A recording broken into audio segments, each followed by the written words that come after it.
INZBC, Mr. Samir Handa, distinguished panelists who will be joining me shortly, guests and participants. Let me begin by congratulating INZBC for holding this annual summit in the shadow of a global pandemic. As the High Commissioner, I feel most gratified that the summit has seen participation by Foreign Minister Honorable Nanaya Mahuta and India's Minister of State for External Affairs, Shri V. Muralidharan. Less than a month ago, on 25th May, we had Foreign Office consultations, and on 1st March, two foreign ministers engaged in an introductory telephonic conversation. This two-day summit would surely help in building momentum in bilateral conversations which took place during the high-level visit led by the then Deputy Prime Minister, Honorable Winston Peters, to India in February 2020. My felicitations to Mr. Samir Handa, the chairperson, on being awarded New Zealand Order for Merit for his services to business and India-New Zealand relations. The theme of the summit is Decade of the New Normal. As we speak today, we have 7 decades of India-New Zealand relations to reflect upon and to help chart a new framework for developing a deeper partnership over the current decade. The concept of Indo-Pacific, the theme on which this panel discussion is devoted to, has gained increasing salience in recent years. Besides India, several countries and regions have articulated their own concept and vision for the Indo-Pacific, including Japan, the United States, Australia, ASEAN, France, Germany, the Netherlands, the UK, and most recently, the European Union. The Indo-Pacific signifies the confluence of two oceans, the Indian and Pacific Oceans, which can no longer be viewed as two separate spheres. It is a maritime space connecting Africa, Asia, Oceania, and the Pacific coast of the Americas, through which over 50% of global trade passes. It is home to over 64% of the world's population and contributes to over 62% of global GDP. Therefore, the security, stability, peace, and prosperity of this vast region is important not only regionally, but globally too. Historically, the Indian and Pacific Oceans have enjoyed a deep connect, facilitating the flow of goods and people and building cultural linkages. In that sense, the Indo-Pacific has always been a seamless, contiguous region. And the best example is India-New Zealand ties. Early imperial contacts and settlements suggest merging of maritime spaces between Indian and Pacific Oceans.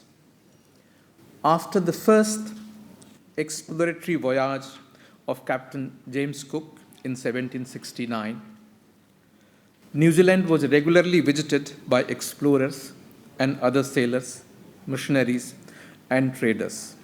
This led to early contacts between the two countries, which developed in the shadow of the British Empire.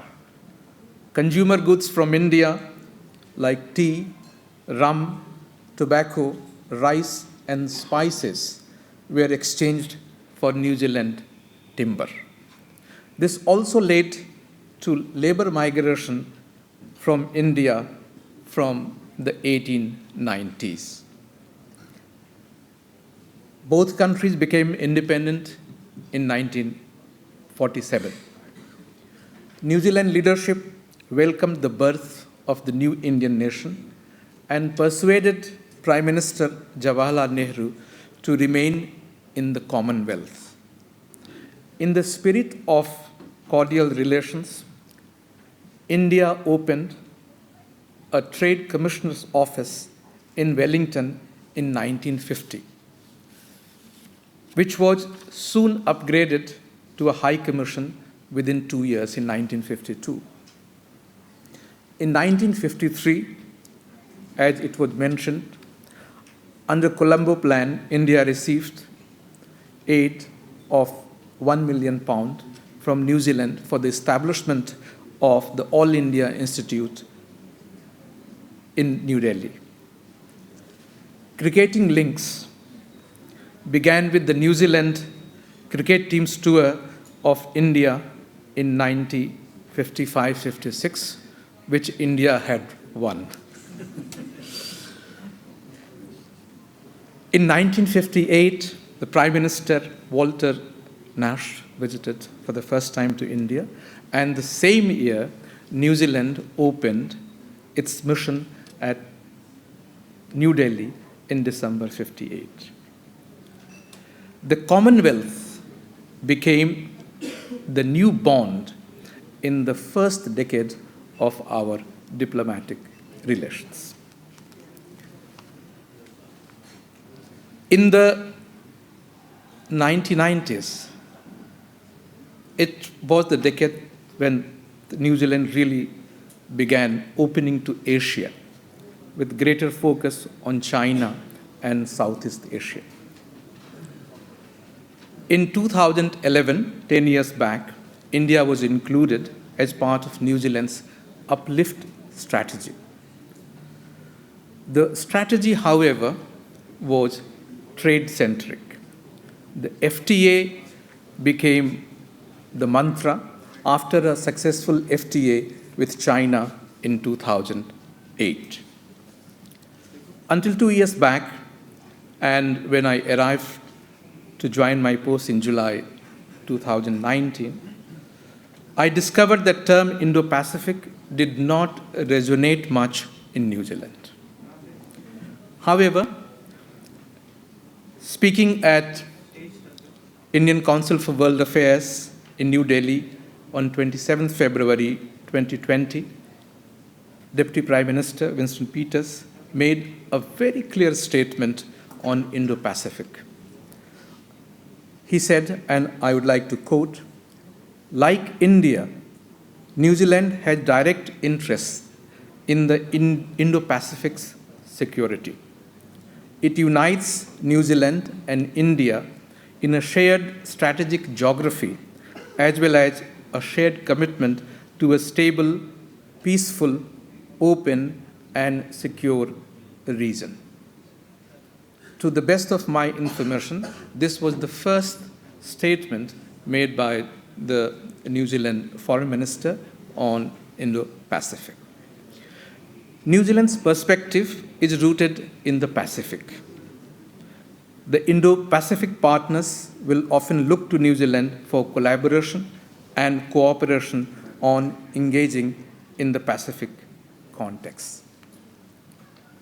So far as India is concerned, we formally articulated our vision for the Indo-Pacific at the Shangri-La Dialogue in Singapore in June 2018, where Prime Minister Narendra Modi spoke about a free, open, inclusive Indo-Pacific region which embraces all countries in a common pursuit of progress and prosperity. It builds on India's Act East policy and its doctrine of security and growth for all in the region. announced in 2014 and 2015 respectively. India's vision for the Indo-Pacific is a positive one that includes all nations in the geography and beyond who have a stake in it. The vision emphasizes the importance of building infrastructure and connectivity based on principles of respect for sovereignty and territorial integrity. To give a practical shape to this cooperative and collaborative approach in the Indo-Pacific, India proposed the Indo-Pacific Oceans Initiative at the East Asia Summit in November 2019. It had 7 pillars: maritime security, maritime ecology, maritime resources, capacity building and resource sharing, disaster risk reduction and management, science, technology and academic cooperation, and trade connectivity and maritime transport.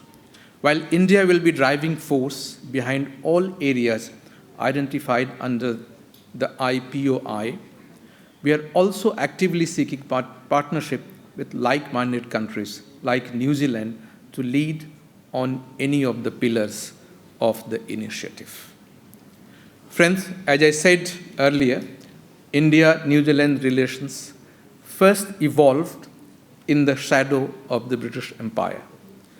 And then after independence, the relations developed on the strength of Commonwealth linkages. I visualize a new phase in our relationship emerging, a phase of strategic ties characterized by the values and interests of an Indo-Pacific region. I believe that India-New Zealand relations will advance to the next level based on 3 pillars. The first, a comprehensive political security relations inspired by Indo-Pacific approach. Second, a mutually beneficial trade, technology, and economic collaborative partnership. And third and finally, close people-to-people links driven by 250,000 people of Indian origin living in New Zealand. I thank you for your attention.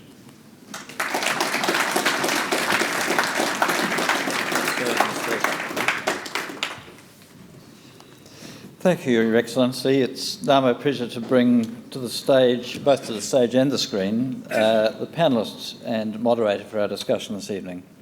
In person here in Auckland is Bhav Dhillon, the Honorary Consul of India, based here in our largest city in New Zealand. Can I ask you to come to the stage, please, Bhav? Bhav is a well-known and long-time senior figure in the Auckland and Indian business communities. Welcome to the stage and to the panel. Distinguished guests, ladies and gentlemen, and distinguished panelists joining us in person and from around the region and the world. Tēnā koutou, tēnā koutou, tēnā koutou katoa. Good evening and a very warm welcome to the panel on Indo-Pacific strategic ties.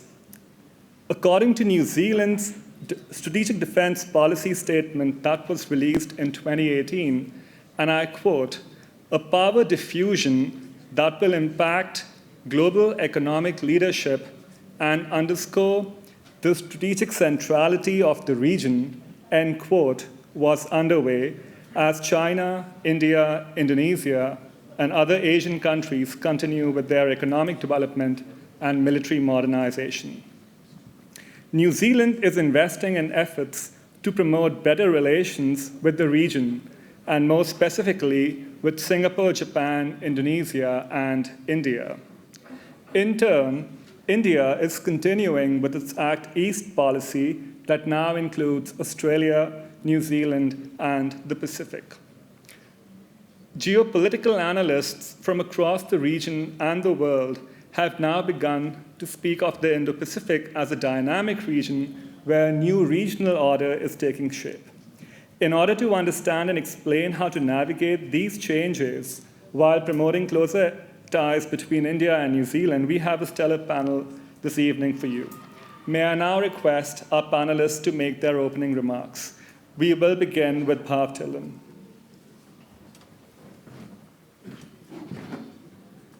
Hello.